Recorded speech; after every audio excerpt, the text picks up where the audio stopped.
Totenda Mwari zvikuru masikati ano. Mwari ndimwari wakanaka. Nokuremekedza mese muri pano Mwari wakuitire nyasha zvikuru. Dai ndishumire evangelium which is the gospel of the kingdom.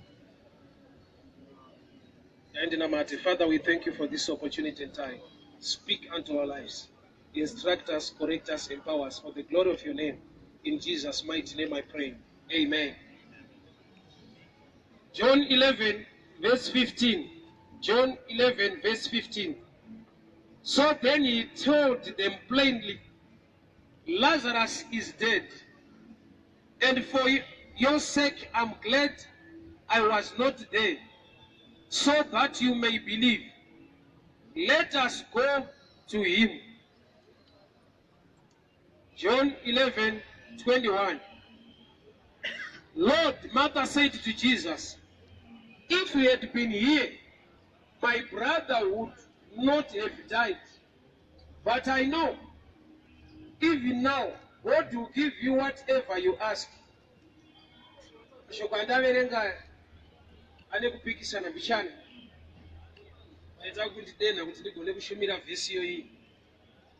John 11:15. Jesus but I'm glad not to be no fara, no kuti afa ndisipo, so you can believe. There is a reason why he is glad. Parufu wemwe. Ipo parufu pasina chinofadza. He very strange. Zanza I'm glad he is dead. Jesu ataridza kufara padambudziko ramwe vanhu. Saka ndinofara kuti Lazaro wafa ndisipo. I'm glad. Hande ikwari. Vachisvika John 11:21 Martha unoti kuna Jesu, Ishe dai manga muripo. Hanzadzi yedu yaifa. Chafadza Jesu kufa kwa Lazaro iye asipo. Charwadza hanzadzi yaLazaro Martha kufa kwa Lazaro Jesu asipo. Kunga pane clash of opinions. Chiri kurwadza Martha ndechekufirwa nehanzvadzi yawo, zvikuru sei Jesu asipo. Chafadza Jesu ndechekuti Lazaro wafa ndisipo. I'm glad. Chiri kuchemedza munhu kunoku kusaidhi kuchafadza Mwari wacho. So there is always a clash when you don't understand the mind of God. Nokuti dzimwe nguva chinofadza Mwari pauri achikufadzi chinokuchemedza. Martha abuda pachena kuti mukuru dai manga muripo, hanzvadzi yedu yaifa. Iye Jesu abuda pachena kuvadzidzi vake kuti ndinofara dzafa ndisipo. Imagine Martha apedza kutaura izvi, odhonzwa ruoko naJohn or James oendwa naye paside, ototi manje iye ndo zviri kutomufadza. Nokuti ndoraparidzwa kari naJesu kuti I'm happy Lazaro wafa ndisipo. So you can believe.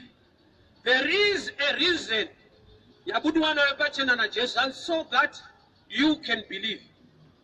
So there are times yekuti pane problem iripo, and God wants to use that problem kuti igone kubatsira chimwe chinhu chatingati iproblem within his camp. Kuvadzidzi vake ndofunga vaingomuteverawo saJesu anoporesa vanorwara.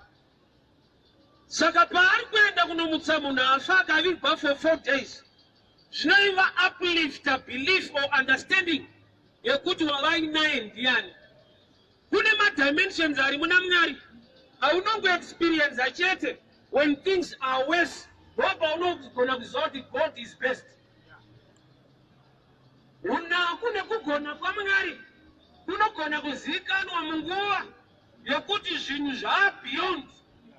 Kana munhu akafa ndokubva vamuvika, Jesu kwakuuya, chinotarisirwa nacho ari ukasvika pakavigwa munhu kubata maoko. Saka vese vaiona Jesu achienda kwaMary and Martha vaingoti dzava kuzobata maoko ndodzipatsa dzaitarisirwa dzakati nonokei.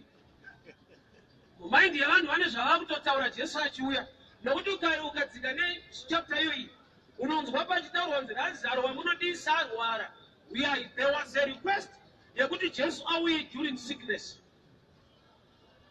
Huku rinoti for 2 days he stayed there. Request iripo yekuti uyai haana kuuya.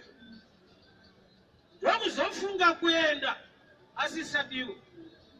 Paidiwa Jesu ndepekunzi uyai Lazaro warwara. Akazouya Lazaro afa, kuuya hongu, but ari kuuya munguva yaasiri kudiwa, but yaari kuda. Zvino nguva ichadiwa naMwari inoita sekunge inguva isisadiwe Mwari nevanhu vacho.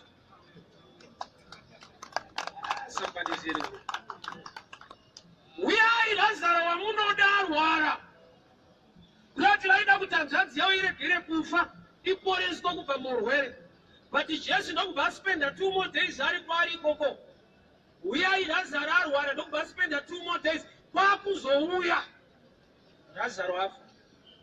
Nguva yaaidiwa haana kuuya, akauya nguva yaaida. Ipapa ndobva neclash pakunamata Mwari.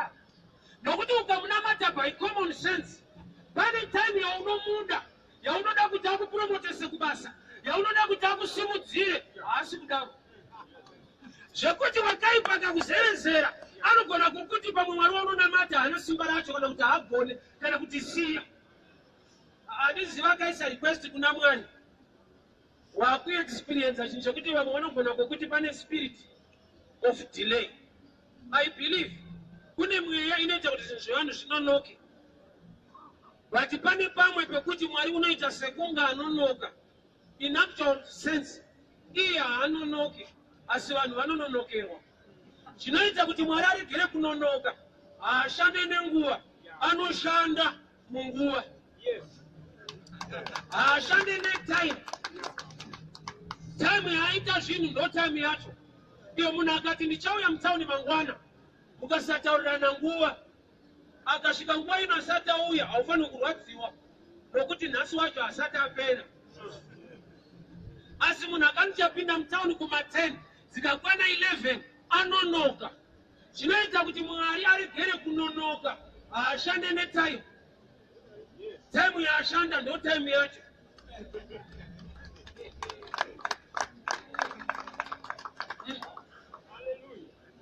Lazaro wamunodisa arwara, uyai. Akati time yekuti marequest ako wakachema kuna Mwari kuti Ishe ndirangarei, one mamira aita zvinhu, Ishe pakadai so pakamira kudai. And he's not showing off. Haasi kuuya. Generation yedu sometimes ukaiticha concerning the Spirit of God or the gift of the Spirit, ukataura pamusoro pechinhu chinonzi patience, vanoita sekunge don't have anointing, nokuti takakura muvhangeri rekuti right now. Vhangeri rekuti right now riri popular than vhangeri rekuti ichikwa kuva nepatience muna Mwari. Iro richimboti vanomirira Jehovha. Pakumirira apa takapakanzura. Taakuda kuti zviitike right now. Handirambe kuti right now Mwari ane power. But reasons ekuita right now, ukasaziva, anoita 2 days makapa report yekuti Lazaro ari kurwara. Iye abuda pachena kuti tatofara afa ndisipo, so that you can believe. Kureva kuti reason yaMwari ukasaiziva is delaying for you. Yet for his sake he is not delaying. Nokuti ari kushanda nereason. Ane chikonzero seada kuita zvinhu after burial than kuti azviite during sickness. So kusaziva the mind of God kunoita kuti Mwari auye time yausisa mude. Makati kuti dai manga muri pano hanzvadzi yedu yaifa. In other words, ari kuti kungouya zvenya pasina dhiri.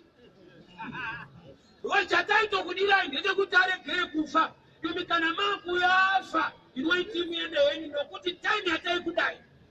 Hamuna kuya. Une nguva yauri kutarisira kuti dai Mwari vadai. Let me help you. Unjera uye nekuziva the reason behind zvaunoda kuitirwa kunokubatsira, nokuti Jesu ane chikonzero sei asina kudzoka. Request yasvika. All right. So Martha, she's now crying even worse. John 11:35, a very short statement. You know, Jesus wept. The same Jesus ari kuziva kuti ndikaenda kuna Lazaro ndiri kunomutsa. He wept. Ini ndaitarisira kuti kana munhu achiziva kuti chafa ichi chinomuka anofanira kunge achimbosekerera. Wena wakabvunza kuti indava obva ndiri kuziva zvandoda kuita. Yeti Jesu ari kuziva kuti ndoda kumutsa munhu naiye anotochemawo. Very shocking. Iye ndiye Mwari. Iye ndiye solution, the truth, the way and the life. But he is crying panamo. Yet iye ndiye anonzi life. He is also resurrection. Anomutsa chakafa. Saka anochemi panamo. I will explain. Jesu haasi kuchema chafa. Nokuti chafa ari kuziva kuti auya kuzochimutsa ende chichamuka. Saka chaanochema chi? Haasi kuchema Lazaro wafa. Chamupa kuchema kuona Martha achichema in the presence of resurrection. Instead yekusekerera kuti bheta mauya akawira mutsoka akati mudhara mune chinono. So chiri kupa Jesu kuchema ari kuchema the lack of knowledge kwete the problem. Kushaya ruzivo kwa Martha kwekuti anomutsa akafa auya iyo wira mutsoka achichema ndokunomuchemedza. Ndo chichemo chiri muscripture chekuti vangu vaparara nekushayiwa ruzivo kwete nekuda kwematambudziko. Kuziva mutambudziko ndokune nyaya. So Martha akauya akawira mutsoka akachema. I'll give you this understanding. Kune mumwe murume akauya kuna Jesu zvikanzi Ishe nditenderewo ndonoviga baba vangu ndiuye ndikuteverei. Munhu iye haana kutenderwa kuteera. Akapiwa vhangeri riri strange. Zvanzi rega vakafa vavige vakafa. Iwo unoziziva kuti hakuna chitunha chinoenda kunhamo. Hakuna vakafa vanoenda kunhamo kunoviga vakafa. Kurati shoko iri madimikira. Ari kuti kudii Jesu? Uyu ari kuti nditenderei ndonoviga baba vangu vafa. Ari kuudza wacho anomutsa vakafa kuti ini ndipei time. Ndinofushira mudhara ndiuye. Saka Jesu paanoti chirega vakafa ari kuti vakuru kana makatofa zvekuti hamuzivi kuti muri kutaura nani, chiendai kunhamo mese makafa. Ndini type inodiwa ikoko.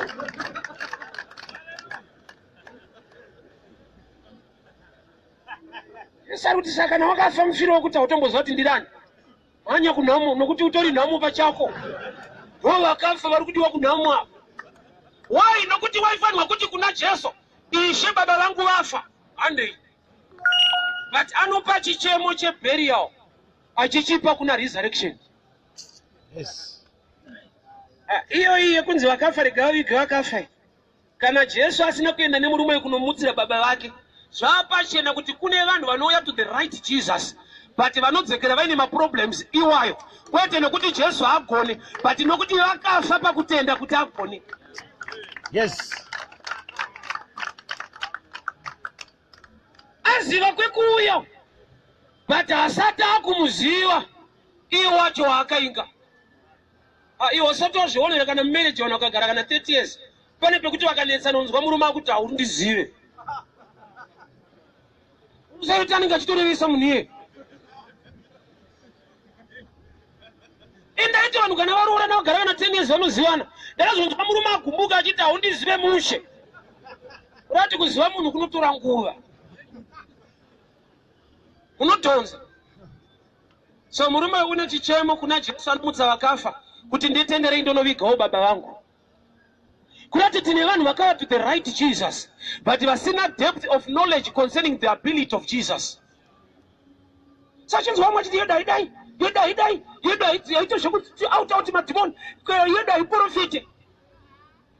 The gift of prophecy is from the Holy Spirit, especially in our times. In the last days I pour out my spirit upon sons and daughters. They will prophesy. But upon church, upon sons, no matter your Anglican Methodist, as long as you are sons and daughters of the Most High God, the Spirit yacho ikava poured upon you, you can. Hautatiswe nechechi. Nokuti mweya muchena tichadurura mweya wangu panyama yose. Vanasikana nevanakomana vachaprofita in the last days. Zvorati kana muchitenda kuti tiri mazuva ekupedzisira, zvimwe zvezviratidzo kuprofita. Nyangwe kune vaprofita venhema but hazvikanzure zvakataura shoko kuti vechokwadi vacharova. Alright, nyika chaiyo ikanzwa kuti pagadzirwa mafeka akawanda, vanoti ngatingopisai original yacho titange panyowani. Havadaro, they will deal with the fake. Nyowa yacho original ichiseculator. Challenge yataita, we know the fake more than the original. Ningasi profita omari, ningasi munhu omari, ningasi profita omari. Ikana mapedza kudaro vakuru handirambe vasiri vamwari variko, ndipewo list yevamwari. Ukaona une list yevanhu vasiriyo, usina yevanhu chaivo, unondikuwadza. Nokuti ini ndiri kuda chaivo ka. Aiwa, munhu anokudza kuti rodhi haisvike mutaundi, ndiye waunobvunza kuti saka inosvika ndeipi. Kwete kuti anoti haisvike, woti inosvika ndeipi, woti handizive. Saka unongoziva kuti isingasvike che. Mai ndinoda kuenda ka. I need help. Ukandipa list yevaprofita vasiri vamwari, ndipewo 6 vamwari. Tidzidze zvokwadi tipone. Kwete kuti list yauinayo ndeyefake, maoriginal usati wanawo. Ukatoda kuti rerutsira zviri more easy, wati vese havasi vamwari avo, unozongopedzerawo kuti asiinini ndiri wamwari. Kana nokuti uri mumwe wacho ka. Manje newo futi hauzvitembe. Kana umboti vese havasi vamwari, but ndiripo. Ndozvatoda ka. Ndozvatoziva kuti muhwana asara. Watopedza totokuteera sokuti ndima tosara zvishiwo baba. Because handitoda kupona nai. Kuziva zvisingashandi inzwa. Kuziva muroyi wako hazvitotaregere kukuroya. Unoroyiwa uchiziva. You need knowledge and strength to overcome your enemy than to know your enemy. Kuziva enemy yako haisi strength. Kana ukabirwa nembavha ukaiziva, mangwana ukasangana nayo, as long yakasimba kukudarika, inokubvunza kuti mazuva une. I always tell people this, I heard it from people, it's a joke. Ofisara hapa. Handizive kuti zvaitwa here kuti munhu akarohwa akanoripota. Aigona kudzwa kunze nenotora akurohwa. Vanhu unoziva zvafarana. Anokudzongorora. Chotenda wakasvipa kumesa kuti muri kudiwa, unochorwa bvunza. Kumuziva hakusi kumukunda. So Jesu chiri kumufadza, hanzi Lazaro wafa ndisipo. Hama dzangu munoziva here kuti Jesu kana kuti Mwari vanogona kuva nejoy pasituation yatikuita shed tears today. So what do we need? Is a revelation concerning the mind of God. Nokuti vane chikonzero zvati for your sake ndinofara Lazaro wafa ndisipo, so you can believe. So Jesu aimuziva semunhu anoporesa, Jehovha Rafa. Havana kumuziva kuti kana zvikadarika level yekurwara, he can still work out a way. Oza pane maziro aunoita mwani ekuti zvinhu zvikasvika a certain stage. Ndakazviona kuti kuchechi zvikanzi vanorwara uyai kumberi panoyeve headache, vari kunzwawo kana nzeve, kana rwadziwa negumbo, HIV yasumuka, vakatoriparitirwa rikunzi hapasisina. Saka kuti azive kuti Mwari wake is more powerful than situation yaainayo, inyaya yekuti ararama muenvironment yaakatoudzwa kunzi ichi unofa nacho ichi. Yet let me show you. Mwari pavakasika munhu, havana kutanga vasika munhu mupenyu. Rangu Bible rinoti Mwari vapedza kusika munhu, vakafemera mweya wavo mumunhu, and a man became a living soul, which means before he became a living soul, he was a dead soul.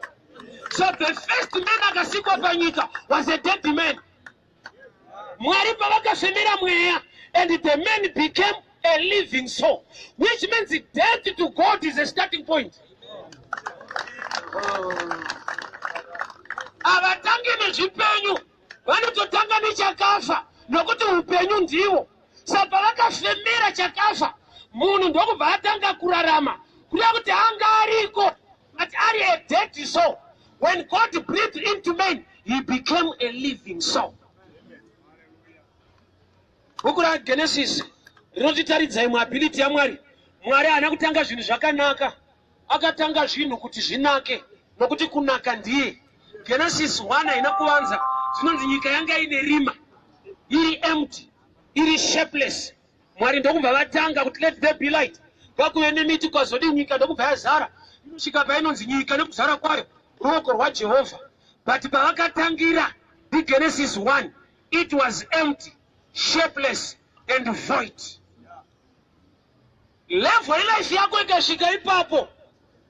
Pane kuti ucheme. Get this revelation. That's the starting point of my God. Young life ikava empty, ikava shapeless, ikava void. Yani torera pana Genesis 1. Chanda kumira for God to speak into my life. Mwari vakataura. Change them by time. Kana vakatangira pana Genesis 1. Yako life haisipana hausiye mti unama. It was empty, void, shapeless, and God began. You can begin a new thing in your life. That's why I'm so have faith in God. Situation Yashika Razaro is not the end, it's another level to know the ability of our God. So Jesus patch. Mary ndo mata ndokubvauya kwakwira mutsoka zvikanzishe dai manga muri pano. Saka chakuchemedza Jesu ndechekuti mandiri nini hamuna past tense. Zvamaida kudhara ndokunozviita nhasi. He is the same yesterday, today and forever. Saka uyu paari kuti dai manga muri pano ari kuti munonyanyopotsa nguva. Muri Mwari but pa time ambate time. Dai manga muri pano kuti mdhara tinokuremekedzai tinokudai but inda muchiputsa time yatinokudai. Which means you need to love God anytime.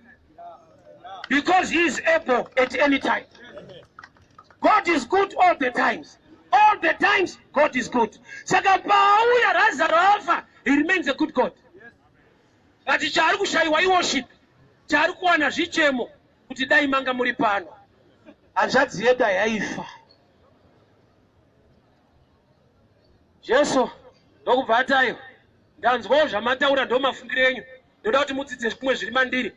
Handei kuguva rake. Vazhinji kumakuva tinoenda kunoisa maruva nekuti Jesu asvika ikoko ndobva apisa rimwe vhangeri. Wakaita munamato. Ndobva apa instruction before the miracle. Nekuti chindibvisira iwo dombo ritone zvekuita. Jesu chaanogona kumutsa Lazaro, chaasingafarire kubvisa matombo anogonekwa newe. Somebody akambondita mufundisi ndipewo mavhesi anoita kuti ndizive kuti fodya yakaipa ndisiye. Ndisati ndane mavhesi iyo pachayo kaiverenga yakanyorwa. Dangerous. What a good dangerous. Izvi rero usati wakurinzwa. Maybe we need those people vanonyora at any product to put it in Shona. Chirungu chinenge chinovanza dzimwe nyaya. Dangerous not ndouraya munhu. Iwe danger unoziva iri. Chirungu chinenge chinorerutsa mishana so. Asationa mubhazi mune makanzi in case of emergency kick out panel. Iri Shona paringonzi paza. Here mumwe munhu bati paza tabasa nazvo izvi. Kuti mazwa kanakere kupasa mabhazi evanhu. Une right yekupasa bhazi. Usina kutenga. Baswezwa mushono yenzu zokuya yacho inomira mushi. So Jesu waenda kuguva ndokubva aparidza vhangeri rekuti chindibvisira iwo dombo iri. Dombo rinogona kubviswa in the physical dimension. Charuda kuita, it's a spiritual issue. Yekutaura shoko rinonzi life, Lazaro omuka. But waona here kuti pamwe pacho atanga aburitsa Lazaro asati apa vakafirwa instruction. Problem yako Mwari vanoiziva, but problem yaMwari ndiwe. Nokuti zvavanotaura zvekubvisa matombo hauzvifarire, unogoda kumuka kwaLazaro. Mwari havatange vadhila nedambudziko rako, vanotanga vadhila newe uri mudambudziko racho, nokuti iwewe ndiwe dambudziko ravo. Iwewe uri kuda masofa ekugara, iwe wada kugarawo iwewe.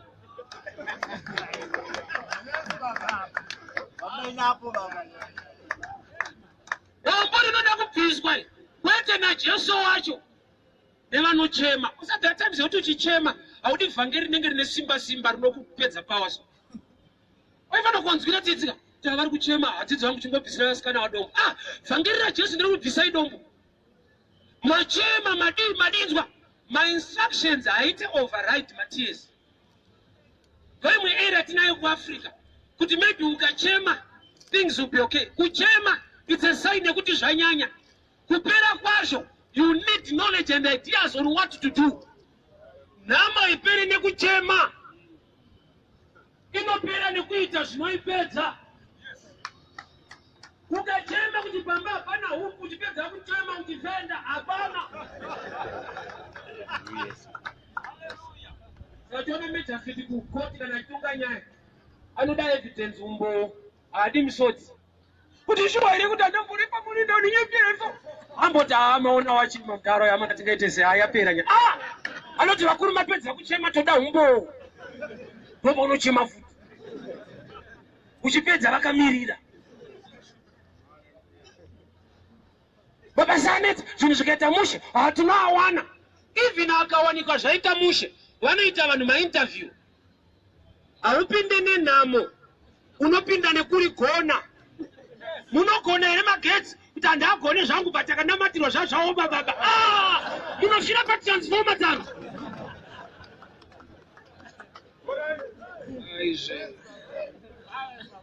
Imo mutime yekuti haasi kuwanikwa mabasa. Chidzidza basa ka. Problem yavanhu vekuAfrica ndeyekutsvaga basa vasingazive basa. Panodiwa driver, panotodiwa munhu anodriver, kwete achadriver. Pari kutsvagwa driver, panotodiwa wacho anodriver, kwete anozodriver. Agara anotonzi driver wacho. Kuti you need a job before you find a job. Unofanirwa kuziva basa kuti uwane basa. Haufanirwi kushaya basa kuti uwane basa. Mukushaya basa, ziva basa kuti uzowana basa. Ai rafu manje. Zoti sana wasi kufara wakamirira kuti kuvhurwe. Kuchiitwa nezvei? Havasi kuzotora engineer nokuti munhu anga akomerwa for a long time. Vanotora engineer akaita engineering full stop. Even wakafirwa nehama dzese wasara uri one. Wopinda pa interview nemunhu ane hama dzakawanda anoita engineering, haupinde. Kunopinda uya keru. Vari kutsvaga anorigona kwete anorida. Ndaitodawo kuita pilot ka unonditeerere. Havasi kunditora. Ezvataitaura kai, osakana uri mupani. When I grow up, I want to be a doctor. Ndaifuta kuti grow up inorapa. Yapo tsano hapana madhiri. You grow up yete itaura kai. Hamuna kurowa magrow up ere mukatu. Ndopfungwa dzemufana, grow up haisino nenyaya. When I grow up and acquire knowledge and get a degree, saka taingodzengeswa pekuti pane zvinoitwa mugrow up. Saka grow up yako mainda zvipepa rinogona kuti mutarakanyora zvichidai iye iripo bhari kuchirezi tinokupa kusaaplaya hauna kuita engineering. Wapedza kusaaplaya usina kuita engineering wofamba uchita kuti mabasa ari kunetsa. Vakuru dzokerai kumashure, itai mabasa etaipi yangu anonetsa. Irafi oza kudaira kwacho hakuchaita. Handi ari kunetsa zveshuwa. Etaipi yako.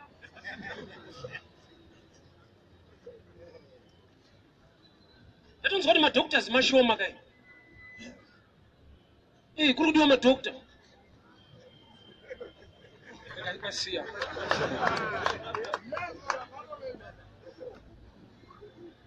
Jesu unoti ndinofara wafa ndisipo murumo. But for your sake, I'm glad. So you can believe. There is a level of believing. You know, hypocrite, when you pass through a certain challenge, there are things you only learn through hard times. Chausina gone kudzidza in good times. Ukazika kokore banana ukadona. It's true, you face a challenge, you pain. You also face gain.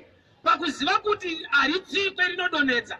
Next time ukaona kore banana unoavoida kuda kuti hauchadonha, nokuti pawakadonha ndopakaita kuti usazodonha futi wakadzidza. Kune zvinodzidzwa mukudonha. Ukasatsika gogo rebanana ukasadonha, ukariona unogona kungotsika chifunza kuti haridaro. Zvinoita kuti vanoriona vari nyenyeredzi vanoziva zvarinoita uye zvarakavaita. Saka imwe time yepain, you need to get gain. So Jesus is happy with Lazarus wafa and Martha is not. Zvakawanda zvatakakumbukira Mwari pano. Zvatinoti dai gore rakati akaita chakati, dai pandakachira pakati, inde akandirega ndichidosani chidai. He is so faithful. He knows the future. Your challenge, you only know today. Vakuru munhu anoziva mangwana anogona kuita mess up today and fix her tomorrow. What am I saying? I'll give you a scripture. Murume anonzi Jacob akada mukadzi waakada ndokubva apiwa asiri.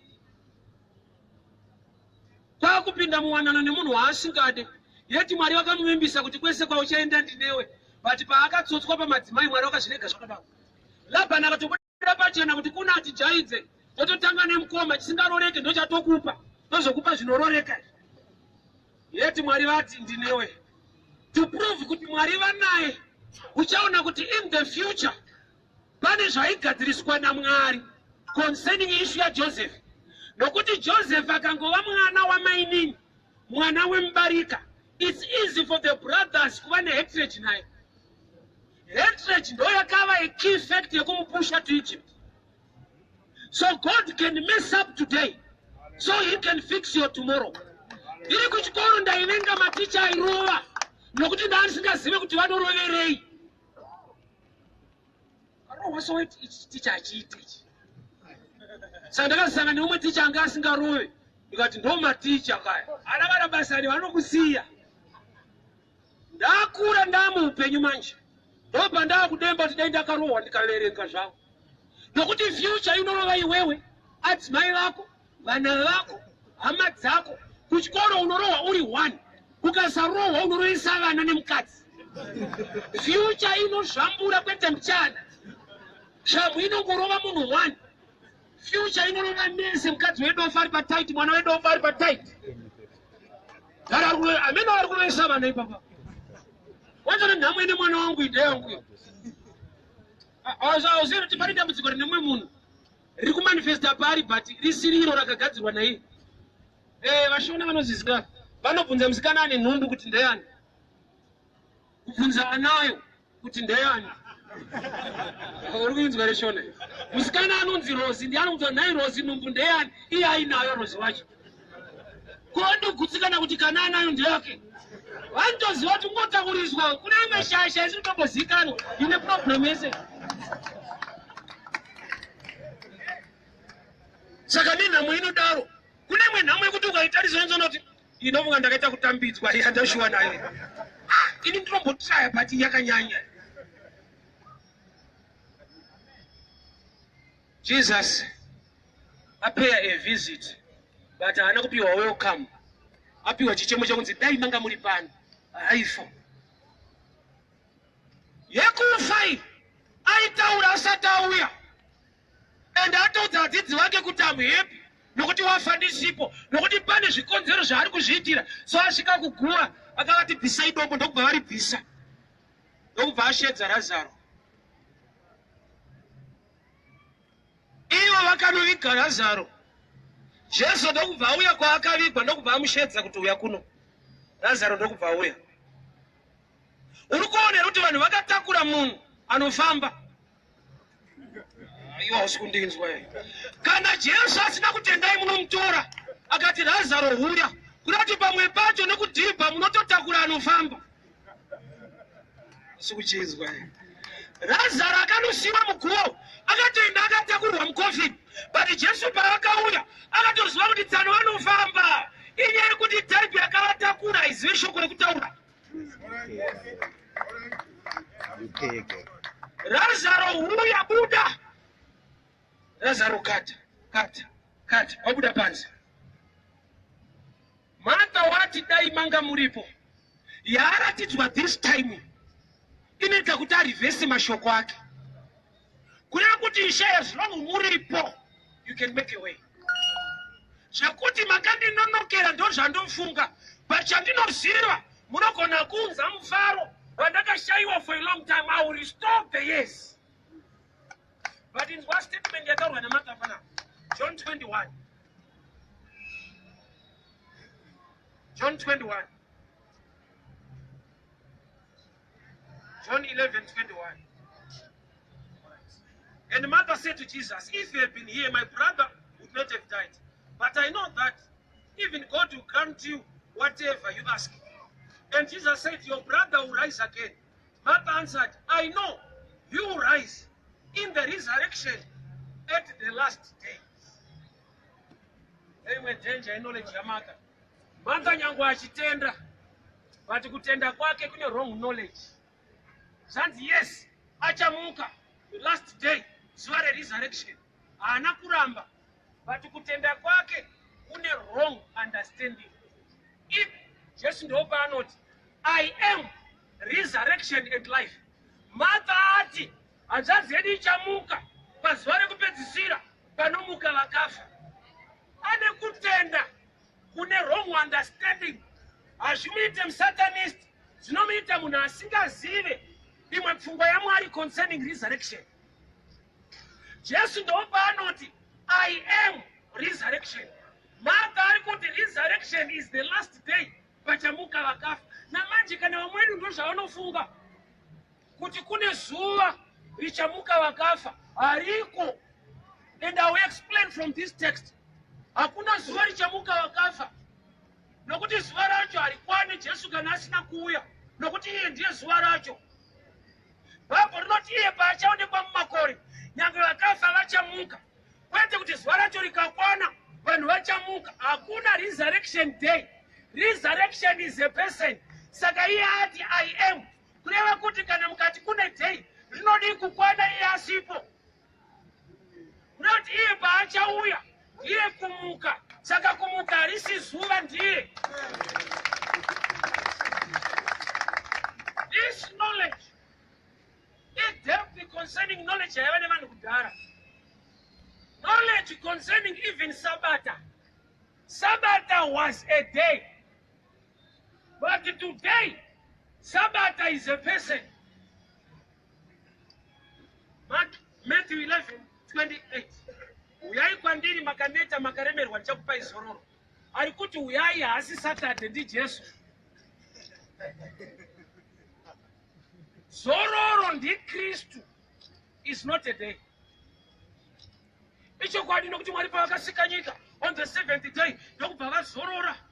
Why? Nokuti on the 6th day vanga vasika munhu. Saka pavakazorora ndokubva rava Sabata on the 7th day. Ndapanzwa chirega tibatsirani. Mwari haana kutanga kusika nyika musi weSunday kana Monday. Akatanga paakatanga. Saka day rechi7 riri maringe paakatanga kwete kalenda. Hauna kundinzwa. Mwari wakazorora on the 7th day rikava Sabata. That's true zvirimo. But day raakatanga kusika chaiva chingani? Hamuna. Akatanga paakatanga. Akaverenga kusvika pa7 panhamba yake. Kwete madays. Nokutinzwa madays and times and seasons. Zvakazotanga kuoperate in the times of Noah. Genesis 8. As long the earth remains, there will be seasons, winter and summer. Kureva kuti during the days before Noah, there were no days, no seasons. How can I go deep on this one? Yes. Saka uchiona nekalenda yacho inokubatisa Saturday. Haindiyo yeshoko. Why? Zuva iri SUN rakasikwa day 4. Vura Genesis 1:14. On the 4th day, Mwari vakasika mwedzi nezuva. Zuva to rule masikati, mwedzi usiku. Chinonzi madays panyika. It's how the earth rotates around the sun, SUN. But before the sun, there were already days. Here is revelation visuals. I'll go deeper this way. That's why Mwari Babakati let there be light. Sun was not there. Mwari Babakati ngakurende chiedza. Achina kunge chichibva muzuva. Nokuti zuva ranga risiko. So first day, it day that no one from light, not from sun. And the light Jonah Chibata, and Jesus is the light. Which means the day kutanga, the Jesus, Regi 7 ku complete, uzara kwe Jesse, the Jesus. That's why kamba vapa mchinji kwa kanti tirukwenda. Iyo yaruirwa na Jesu ili Friday. Aino virabata sabata. But yakutopinda denga racho. Uchiti manje kana musikati zvesabata akuendeke nokuti kuna akatenda ukapa mchinji kwa ili Friday. Akanti tirukwenda tsana. Ukabata muridzi waro unoenda. Go deeper this way. Mark 16. Jesu waiparidza achiti ndichafa asi nezuva retatu ndichamuka. Jesu. Church ndokubva yaunganidza zvinonhuhwira zvekuda kunozora mutumbi waJesu. Ndokubva varegedza kuenda on a Saturday. Because by law, Saturday maifanirwa kuresta mushande. So havana kuenda kuguva raJesu on Saturday. Ndokubva vaenda Sunday morning. Bible rinoti ndokubva vamushaya. Munomushayirei? As long musingabate shoko rake nokuti iye ndiye shoko. Iye kana akati nomuka nezuva retatu kurati maifanirwa kutoenda day number 2 kana chida kumuona. Saka chakavatadzisa kuenda Saturday vakabata sabata. Sabata rikavabatawo vakasabata muridzi waro.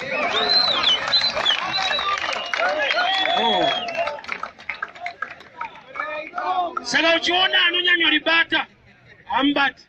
Pese paanotaura newe ataure Jesu. Saturday. Anoribata zvekuti rakatomubatawo. Mungataure zvese zvekunamata. Unozonzwa angobvunza mubvunzo 1 asi muchipinda chingani. Andozvati ndo pane kurasika kwezi. Ukangoti Sunday finish. John 4:24. Mukadzi weSamaria achita hurukuro naJesu. Anosvika paanoti imi maJudha munoti tinomatira kuJerusaremu. Isu tainamatira pagoma. Jesu ndobvati nazvino nguva yatozokwana. Yekuti vanomunamata vachamunamata mumweya nemuzvokwadi. Kurati there was a shift from the physical to the spiritual. Ichokwadi kwaitonamatwa kuJerusarema. But pakauya Jesu akati haisiye pagoma kana kuJerusarema. Vanomunamata mumweya nemuzvokwadi. Kurati there was a shift from the physical to the spiritual. Handisi kuramba kuti sabata raimbova zuva. Chaita kuti rive zuva. Mwari ainamatwa one type yevanhu. Vanga vari one place. Mazuva ano ari kunamatwa nevanhu pasi rese. Izvezvi kuAustralia atova mangwana edu. Hamuzoti vamwe vanotamba Christmas isati tatamba.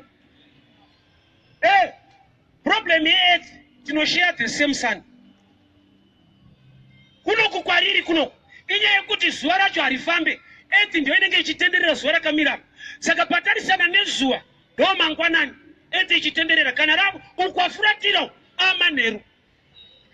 Kuda kuti vamwe vanotangira vamwe. Saka kana ine kunamata Mwari iri Saturday tinogara tiri patight. Tikotangirwa. Vana kunzwa mabeautiful pa bedside. Andinotangirwa. Mwari havadi kuti pave necompetition nekuti pave nerevelation. Kwafuratira zuva atova manheru. Kwatarisa zuva atova mangwanani. But kunamata kwakabviswa muzuva SUN kukaiswa muna SON, the Son of God. That's why ari pamuchinjikwa zuva rakadzima nokuti zuva chairo harisi zuva but ndiye.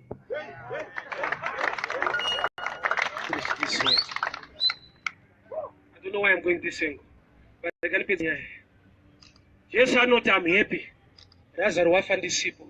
Martha anoti dai manga muripo. Hanzadzi yedu yaifa. Kana Jesu akauya Lazarus avigwa. Baba rinoti anga ane 4 days avigwa. Ndizvo nei? Pakataurwa chichemo chekuti Lazarus arwara. Bible rinoti and he spent 2 more days ari mu same place. Maybe I need to read. Now Martha, when he heard that Lazarus was ill, verse 6, 11:6, he stayed there for 2 more days. So vakaita 2 more days vaudzi Lazaro arwara. Pavakadzoka zvanzi vakasvika aine 4 days avigwa. Pasickness akaita 2 days. Avigwa ndokubva aspenda 4 days ari muguva. Saka Jesu paakauya it's a total of 6 days. Munhu akasikwa day rechingani. That's why Lazaro atiri kuparidza uyu akafa futi. Nokuti haana kupiwa inonzi resurrection life yaKristu. Akapiwa recreation yekusikwa kwemunhu. Uti akasikwa chinofa. Lazaro yakafa futa hako. Why? Nokuti yakaitwa pana Lazaro recreation. Nokuti munhu akasikwa day number 6. Saka Jesu paakauya kune 4 days avigwa. Akaita 2 days dzimwe asipo. It's a total of 6 days. Saka paasvika auya pa day of creation. Resurrection life yaMwari ine power in death. Kuda kuti kufa kwaLazaro nyangwe kwatini akafa but akashifta nokuti anga ane resurrection life of God. But chakamupa kufa futi day number 6 recreation. Donzwika here. Chechi ndinzwe. Kune zvinhu zvoda kuitwa naMwari mulife mako. But zvine imwe level yazvinofanirwa kusvika kuti Mwari approve kuti ndo zvaanoita. Mwari haambovari Mwari anoporesa kana kusina munhu akamborwara. Basa radhokta rine chekuita nekurwara kwevanhu. Vanhu vakanzwa vacharwara futi hakusisina dhokta anoita rova. Kuda kuti kune imwe profession ine chekuita neproblem inenge iri panzvimbo. So kana Mwari ane zita rekunzi Jehovha Rafa anoporesa, kune vachatorwara wozosangana the sight of God rekuporesa. Kana ari resurrection and life, kureva kuti panotoda death to prove that this name is real. So kune imwe situation iripo chete so you can experience the other side of God. Vakuru kune zvinodzidzika bedzi kana uri mune imwe situation. Saka uchiona munhu akakukumbira 5 rand unotsika-tsika nokuti hausati wamboishaya. Saka utende kuti hakuna zviite. Kashaya 5 inoshayika. Unogona kuzozviziva bedzi gorera unoishaya. Saka 5 mukono naye. Ndakanzwa pamuchato kai. Munhu achindabvisa mukono we5. Ndikati 5 mukono. Ndikati asi 5,000 zonzaya dollars. Pandakazoshaya $5 shuwa ndakabvuma kuti mukono. Mukono we5. Abvunza website pako kuti munawo ere mukono we5. Wangodaro usina mukono we5.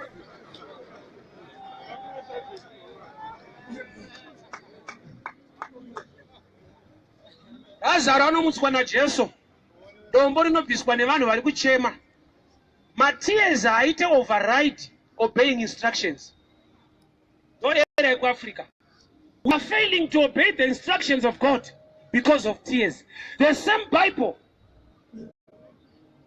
Dorunoparidzwa iri kuAmerica, Washington DC. Dorunoparidzwa futi kuEpworth, kuDombo. Hapana mapechi anobviswa kuti kustop over akomana aiwa munokwadza vanhu. Uchitodya gwangwata vhangeri ndiro. Wadya tora for 2 zvinotaura Mwari ndizvozvo. Anozoati Olive kumuzarabani ndobekusveo. Akambokunyarai kuti hadzimeti dzakaoma mana kumusha. So Jesu vhangeri rekuti bvisai dombo rinoparidzirwa vari kuchema vacho. I don't know chiri kukuchemedza, but the only way out is not tears. Doing what you are supposed to do. Misodzi haisi wisdom, isign yekuti zvanyanya. Shaya mari ucheme uone kuti unoiwana here. Unotoza unotopedza kuchema hauna mari. Uchema futi. Aiuye. My instruction in that time, takafungidzira kuti God will overlook that. Vakuru Goliath akanetsa panodiwa munhu anokanda dombo kuti anoita prayer. My instructions atiri kutadza kuita obey tichijustify kuti zvinhu hazvina kumira mushaitwa. God is so faithful. My instructions ake ane chekuita nelevel yako nezvaunofanirwa kuita. That's why Jesu patime yeoffering akadongorera mubasket akaona macoins arimo akaziva kuti ndeye shirikadzi haana kuti idzorerei. Ndikuparidza Jesu unotenda kayo. Kune munhu mukadzi ainzi shirikadzi akabvisa macoins, Jesu haana kuti vakomana mhene dzese inodzvanyirira vana mupei mari yake. Jesu akatoti agona iye abvisa ende aine nhamo. Vakuru chinonzi kugona kuna Mwari hakusi kuramba wakachema nenhamo yako, kuita zvaunofanirwa kuita uri munhamo yako. Shirikadzi haina kudzorerwa mari, yakanzi yagona. Varume munhamo yako pane zvama instructions aunotarisirwa kuita. Haubvise yakafanana nevamwe, but unobvisa. Baba handisi kuti undibvisire undipe, ndikutaura zviri muBhaibheri. Nokuti ungatotanga kuti hauda kukuwadza mai. Venga giving me, usavenge giving. It's a law of life as a believer. Venga kupa inini, usavenge kupa. Jesu akadongorera mubhasiketi akaona macoins, akazoti shirikadzi. Ndo watoti shirikadzi ndo yatobvisa zhinji. Kurati inonzi zhinji naMwari haisi amount yacho. Itype yaunza mari iyo. Kurati anorespekta level yako, uye anorespekta what you do at your level. Haana kuti shirikadzi idzorera zvinaba. Ari kuziva kuti zvaitwa nemukadzi zvine ma-spiritual effects mulife yake nekuitransforma. Saka at any level, no matter you are crying, learn to do something. Kwete kuita inini? Kwaunoda. Ende ipapa ndo pakatooma manje. Nokuti munhu kana giving chaenda practice kupa hama dzako. Kana mafundisi chononge matsotsi, ipa baba wako kana mai vako kana mukadzi wako. Uri type yekuti ukapa mukadzi wako pondo anoramba akaisungirira uzokubvunza maneno kuti ine urongwa hwei, handizvati hazviite. Pondo, pamwe mupondo iwe. Andozoti ine urongwa. Ukatomushoko ukati ndeyako kuti anofundo. Anofunga kuti amene zvoda kumuvhara. Zati kuna vanhu vekuti havadanani vanogarisana. Zvoti vakaita zvinoitwa murudo mumwe wacho anosuspekta umwe. Izvozvo ukadzokera kumba ukasvika uchimbokiswa, unotanga kuti ameno iripo panapa. Hauoni rudo unoona mumagemu ipapo. Nokuti hamudanani kamugarisana. Chiri kupisa. Kukiswa wewe manje. Uchingopedza kukiswa unokuti kuti indawa.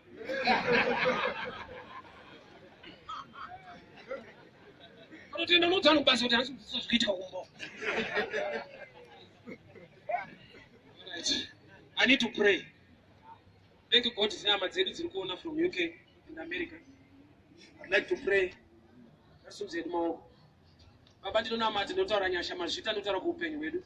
Tine nguva Mwari dzatinochema tichiti patinonokera. Asi taziva kuti you are resurrection and life. Zvakafa Mwari zvinomuka. Baba tichine hope nyangwe zvafa. Nokuti imi ndimi hope yedu. Tichine tarisiro nyangwe marriage ita sekunge yabrekwa. Asi imi Mwari you can still make a way. Mutsvene wakatendeka wakarurama. Thank you for your word. Lazaro wakafa. Tisi tiri kuchema. Tipe strength to move every rock. Every instruction in not demand obedience. No matter we are in hard times. Grant us the grace to obey your word. In the name that is above every name. In the mighty name of Jesus. Amen. From UK. Yvonne from America. Edina from UK. Sibo from UK as well. My banda from US. Shira from UK and James from Harare and the rest. I'm sure I'm Harare. Elisha Nyasha, Isaac Benjamin, Tarinota Wanda, Xavier Walter, and Farai Makina. Father, I pray over these viewers. I speak a blessing in your favor. Every rock, like a block or whatever, we speak an anointing that overlook, anointing that is not short to reach your people. May you bless them and increase them in their lives. In the mighty name of Jesus. Amen. God bless